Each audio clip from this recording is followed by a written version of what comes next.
कहते हैं ना कि हर इंसान में एक छुपा हुआ रत्न होता है, बस उसे पहचानने की जरूरत होती है।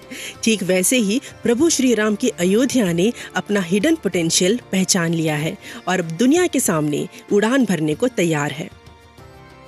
प्रधानमंत्री मोदी जी कहते हैं कि नए भारत का मंत्र है विकास भी विरासत भी। देश की विरासत देश के आर्थिक विकास के लिए एक महत्वपूर्ण संपत्ति है। इसी मंत्र को सही मायनों में जमीन पर जीवंत कर रहा है अयोध्या शहर। अयोध्या तेजी से बढ़ रहा है और एक ऐसा शहर बन रहा है जो एक दिन में 50,000 से लाखों विजिटर्स का स्वागत कर सकता है।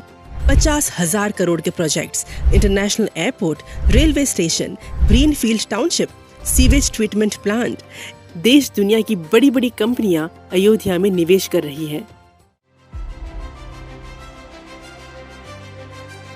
बढ़ते टूरिज्म के चलते अयोध्या में अब 5 स्टार होटल्स, मनोरंजन और शॉपिंग के लिए अवध मॉल और लोकल बिजनेसेस से रोजगार बढ़ रहे हैं। लेकिन इसी के साथ साथ केंद्र सरकार की पहल जैसे उज्ज्वला योजना, मुद्रा योजना, डिजिटल इंडिया, पीएम गति शक्ति ने भी लोगों की जिंदगी को सरल और सशक्त किया है। From phool wallas to fruit wallas, from laddoo wallas to panipuri wallas, सबका यही कहना है कि उन्हें विकास भी चाहिए और विरासत भी। लोग खुश हैं कि अयोध्या पहुंचने की कनेक्टिविटी बढ़ गई है। लोग खुश हैं कि बढ़ते टूरिज्म के चलते उनका बिजनेस फ्लरिश कर रहा है। लोग खुश हैं कि डिजिटल इंडिया से वो इजी एंड क्विक ट्रांजैक्शंस कर सकते हैं। लोग खुश हैं कि मुद्रा योजना से उन्हें सरकार से कम इंटरेस्ट पर लोन मिल जाता है। लोग खुश हैं कि पिछले 9 साल में अयोध्या की काया ही पलट गई है।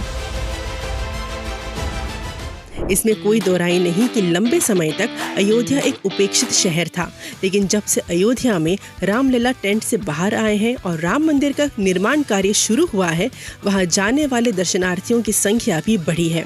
2020 में केवल 1,73,000 से बढ़कर 2022 में 2 करोड़ से ज्यादा दर्शनार्थी अब तक अयोध्या आ चुके हैं। यही नहीं, जगह जगह पार्किंग का निर्माण, अयोध्या के आसपास के 8 झीलों का सुंदरीकरण, गुप्तार घाट के सौंदर्यीकरण के साथ ही अयोध्या के सभी मंदिरों के आसपास यात्री सुविधाओं का विकास भी शामिल है।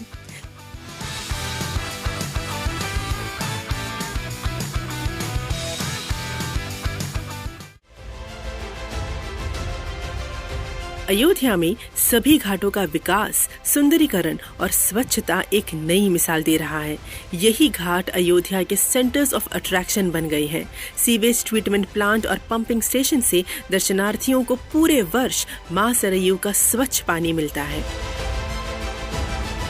सोलर स्ट्रीट लाइटिंग फैसिलिटीज और सख्त कानून व्यवस्था के साथ एक सेंस ऑफ सिक्योरिटी भी महसूस होती है।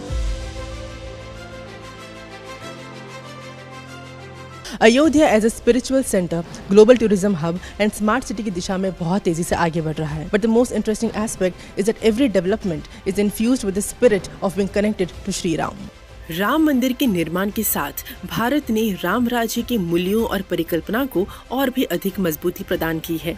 चाहे वो 13.5 करोड़ लोगों को गरीबी से बाहर निकालना हो या देश के अंतिम छोर तक पक्के घर, सड़क, पानी जैसी मूलभूत आवश्यकताओं को पहुंचाना हो या देश के युवाओं की आकांक्षाओं को पूरा करना हो। भारत आज राम राज्य के सपने को साकार करने की दिशा में अग्रसर है और भविष्य में नई ऊंचाइयों को छूने के लिए अब पूरी तरह से तैयार है।